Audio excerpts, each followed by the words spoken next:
Hello friends, welcome to our YouTube channel. तो कैसे हो आप सब? आई होप आप सब बहुत बढ़िया एकदम बिंदास होंगे। तो आज हम समझने वाले हैं नंबर सिस्टम के कुछ क्वेश्चंस। आ जाओ सीधा बोर्ड पे।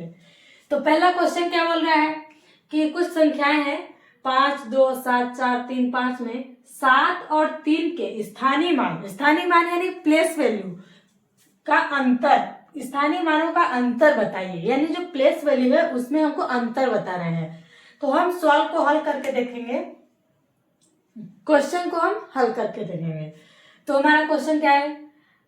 5, 2, 7, 4, 3, 5। ठीक, इसमें बोल रहा है 7 और 3 के स्थानीय मान। 7 और 3 का स्थानीय मान। तो सबसे पहले समझेंगे 7 का स्थानीय मान कौन सा होता है। स्थानीय मान यानी वो जो नंबर जिसके बाद जितने अंक होते हैं उतने हम शून्य लगाते हैं, स्थानीय मान होता है। जैसे अगर ये 7 है तो 7 के बाद कितने अंक हैं? 1, 2, 3 अंक हैं तो 3 शून्य लगेगा, वो हमारा स्थानीय मान होगा। तो लिख लेंगे 7 के बाद कितने अंक हैं? 3, तो 3 शून्य लिख लेंगे। अब बोल रहा है 3 के भी, तो ये जो 3 है 3 के बाद कितने स्थान अंक है? 1 अंक है, तो 1 शून्य होगा। 3 के बाद 1 अंक है तो 1 शून्य हो जाएगा। इसको कैसे लिख लेंगे? 30। 3 के बाद 1 अंक है तो 1 शून्य। अब हम इसको क्या करेंगे? अंतर बोला यानी हम घटाएंगे, घटा देंगे तो कितना आ जाएगा? 0। 10 में 3 गया 7, 9, 7। ये 7 नहीं, सॉरी, ये 6 हो जाएगा क्योंकि ये इसको 1 दे देगा, तो ये 6 हो जाएगा। यानी कि जो हमारा ऑप्शन डी है ये हमारा आंसर हो जाएगा। अब हम दूसरे क्वेश्चन पे पहुंचते हैं। ये भी क्या बोला है? इसमें कुछ संख्याएं हैं जिनमें कि 7 के स्थानीय और जाति मान में कितना अंतर है। यानी कि 7 का स्थानीय मान और जाति मान दोनों पूछ रहा है। तो स्थानीय मान तो समझ में आ गया कि जितने अंक होते हैं उतने हम शून्य लगाते हैं। और जाति मान कौन सा होता है? जाति मान यानी कि फेस वैल्यू। फेस वैल्यू जैसे 7 है तो 7 का फेस वैल्यू कौन सा है? यानी कि खुद की जाति क्या है, खुद कितना अंक है वो। अगर ये 7 है तो ये 7 ही होगा। अगर 2 है तो 2 ही, यानी जाति मान वही रहता है। 2 है तो 2, 1 है तो 1, 7 है तो 7। तो हम इसको लिखेंगे कैसे? पहले तो हम ये लिख लेंगे अंक, फिर हमको स्थानीय मान करना है। 7 का स्थानीय मान, इसका स्थानीय मान कर लेंगे। अब हम देखेंगे कितने अंक हैं स्थानीय मान के लिए। 1, 2, 3, 3 शून्य हो गया, 3 अंक है। तो अब हमको इसी का जाति मान करना है, यानी 7 का जाति मान 7 होगा क्योंकि जाति मान जो फेस वैल्यू है वही अंक होता है। इसी का ये जाति मान हो गया और ये स्थानीय मान। अब हम इसको अंतर निकालना यानी घटाना है, तो हम घटा के देख लेंगे कितना आ जाएगा। 3, 9, 9, 6। ठीक, इसमें कौन सा है? सी नंबर, यानी कि सी नंबर सही है। सो दोस्तों, अब हम तीसरा क्वेश्चन करने वाले हैं। तो देखिए, जैसे कुछ संख्याएं हैं 4, 8, 7, 6, 2, 3 में 6 तथा 2 के स्थानीय मानों का अंतर बताना है। स्थानीय मान यानी वही प्लेस वैल्यू। कितना?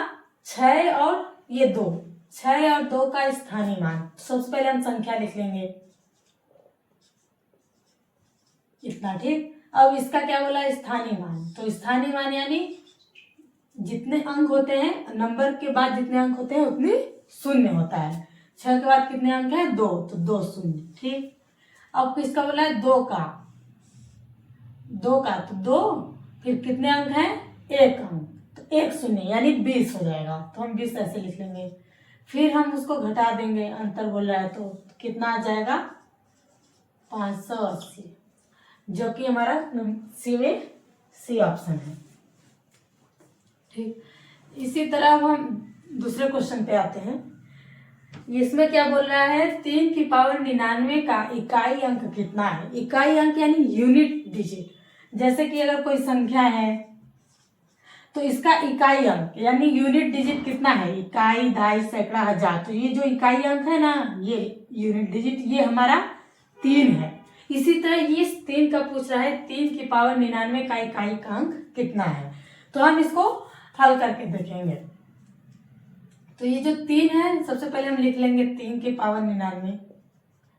तो एक नियम है इकाई के अंक में कि पावर में जितना होता है उसमें हम 4 का डिवाइड करते हैं। ये हमारा नियम ही होता है।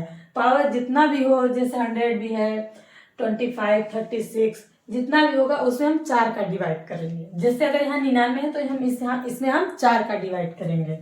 तो हम 4 का डिवाइड करेंगे तो कितना आ जाएगा कि 99/4 है, 4 का हमको भाग देना होता है। कोई कितना भी अगर पावर हो तो उसमें हम 4 का ही भाग देंगे। तो हम भाग करके देख लेते हैं। यहाँ पे 4 दूनी 8, 1 बच गया, 9 नीचे आ जाएगा, 4 चौक 16। ठीक, कितना आ जाएगा यहाँ पे रिमाइंडर यानी शेष 3। ठीक, अब हम क्या करते हैं, ये जो संख्या है ना हमारा 3, उसमें हम ये जो शेष बचता है, शेष जो है वो हमारे इस संख्या के पावर में आ जाता है। ये वाला रिमाइंडर जो बचा रहता है, शेष जो बचा रहता है, इससे हमारा कोई मतलब नहीं ये कितना आया। लेकिन ये जो रिमाइंडर यानी जो शेष है वो जितना भी आया रहता है वो इसके पावर में चला जाता है। यहाँ कोई भी अगर संख्या है तो उसके पावर में चला जाता है। तो हम कैसे लिखेंगे, ये जो 3 है उसके पावर में ये जो शेष आया है वो चला जाएगा पावर में यानी घात में। ठीक, तो अब हम इसका सॉल्व करके देखेंगे। 3 की पावर 3 यानी कि 3 गुणे 3 गुणे 3, इसको हम मिटा सकते हैं या फिर हम दूर भी लिख देंगे। ठीक, तो कितना आ जाएगा, 27 आ जाएगा। ठीक, 3 त्रिकाई 9 त्रिक 27। तो ये जो इकाई का अंक है 7 है, यही हमारा इकाई का अंक होगा। यानी 3 की पावर 99 का इकाई का अंक कितना है, 7। ये जो 27 है ना, ये जो 7 आया है, ये हमारा 7 इकाई का अंक होगा, 7 आंसर। ठीक, इसी तरह हम इसको करके देखते हैं। 5 की पावर 23 का इकाई का अंक पूछा है, तो हम सबसे पहले कैसे लिख लेंगे, 5 और जो 23 है 23 की बटे 4 होगा, क्योंकि हमको कितनी संख्याएं दी हो पावर में उसमें हम 4 का ही भाग करेंगे। तो हम 4 का ये दिए पे भाग करके देखें कितना आ जाएगा, 4 पंचे 20, शेष जो रिमाइंडर है वो कितना आ गया, 3 आ गया, 3 आ गया। तो हम अब क्या करेंगे, ये जो 5 है उसके पावर में हम 3 लिखेंगे, 3 यानी कि 5 का गुणा हम ऐसे लिख लेंगे, 5 गुणे 5 गुणे 5, तो कितना आ जाएगा 125। यानी जो इकाई का अंक है ये कितना आ गया, 5 आ जाएगा। तो कितना इसका आंसर आ जाएगा, 5। तो दोस्तों अगर ये जो नंबर दिया रहता है 5 या फिर 0, तो उसका जो इकाई का अंक होता है वो 5 या 0 ही आता है। अगर इकाई का अंक यदि 5 है, अगर हम उसको गुणा करेंगे तो वो 5 ही आएगा, या फिर 0 है तो उसका इकाई का अंक 0 ही होता है। ये दोस्तों अब हम अगले सवाल पर।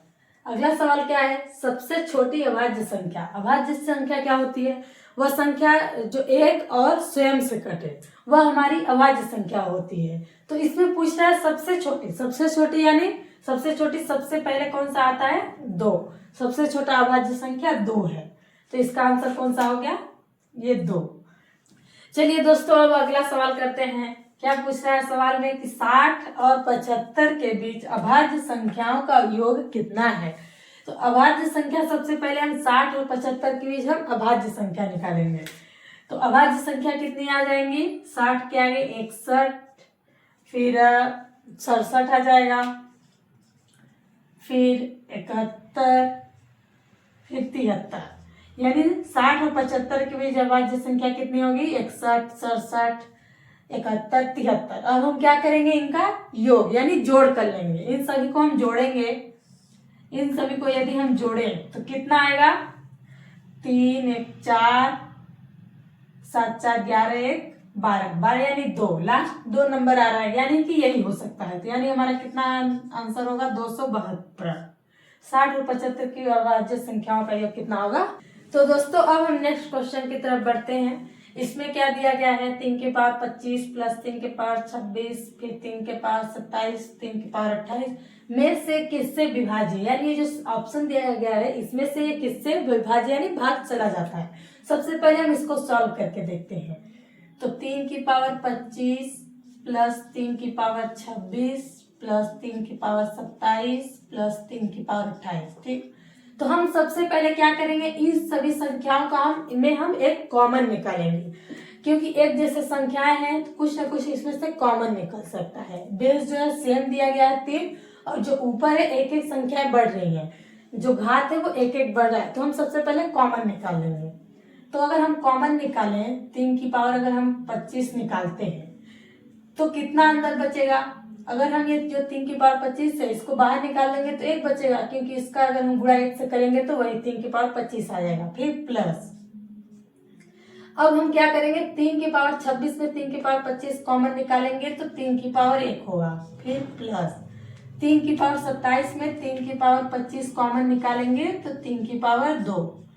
अब ये कैसे आया, तो हम एक यही वाला एग्जांपल लेके देखते हैं। 3 की पावर 26 को यदि हम 3 की पावर 25 फिर गुणे 3 की पावर 1 करें तो क्या होगा, 3 की पावर ये 26 आ जाएगा, क्योंकि ये जो गुणा है, गुणे में घात क्या होती है, जुड़ती है। तो ये जो घात है 25 और 1 26 हो गया, और घात ये जो नीचे है वो एक ही हिस्से में रहेगा, 3 इंटू 3 मतलब 3 है, जो घात है वो जुड़ जाएगी। इस तरह ये जो 27 है इसमें भी आ जाएगा 3 की पावर 25 गुणे 3 की पावर 2, यानी ये जो 27 है उसको हम 25 और 2 से हम तोड़ दिए, तो 3 की पावर 25 गुणे 3 की पावर 2, यानी जो गुणा है उसमें हमारा घात जुड़ जाएगा, तो ये आ जाएगा 3 की पावर 27। तो हम इसको ऐसे लिख दिए, 3 की पावर ये 2 और ये वाले 26 को 3 की पावर 1।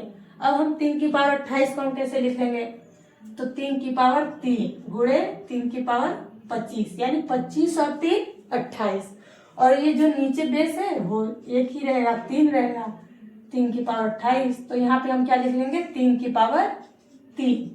ठीक, क्वेश्चन मार्क। अब हम इसको मिटा लेंगे, तो अब हम क्या करेंगे, इसको हम सॉल्व करेंगे। 3 की पावर यहाँ 25 होगा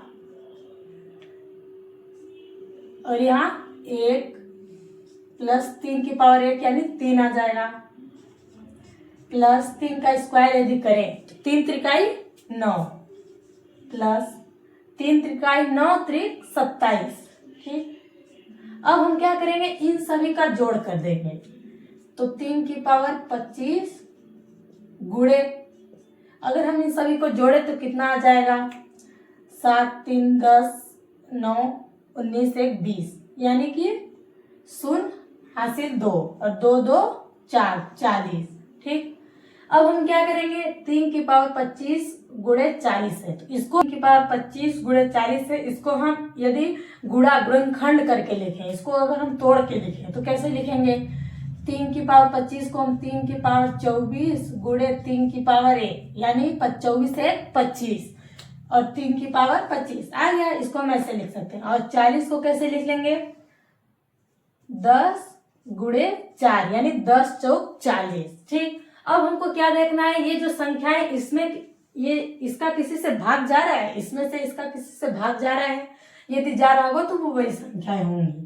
तो हम 11 का करके देखते हैं, यदि हम यहाँ पे 11 का करके देखें तो 11 का किसी से भाग जा रहा है क्या, किसी से नहीं जाएगा, तो हम अब दूसरे इस पे आ जाते हैं, दूसरे वाले ऑप्शन पे। तो दूसरा है 16, 16 का भाग जाएगा, 4 चौक 16, तो यहाँ तो 4 ही बच गया, तो ये 4 नहीं होगा। फिर हम 25 पे आते हैं, 25 का भी नहीं जाएगा, कुछ न कुछ यहाँ पे शेष बच ही जाएगा।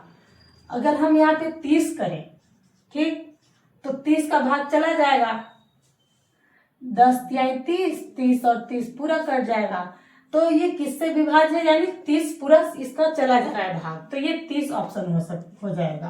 कितना आ जाएगा, 30। और तो दोस्तों आप ये दूसरा क्वेश्चन आप करके बताइएगा, कमेंट में कमेंट करिएगा इसका आंसर। आई होप आपको ये वीडियो पसंद आया होगा। अगर वीडियो पसंद आया होगा तो वीडियो को लाइक करो और अपने दोस्तों के साथ शेयर करो, चैनल को सब्सक्राइब करो। Thank you so much.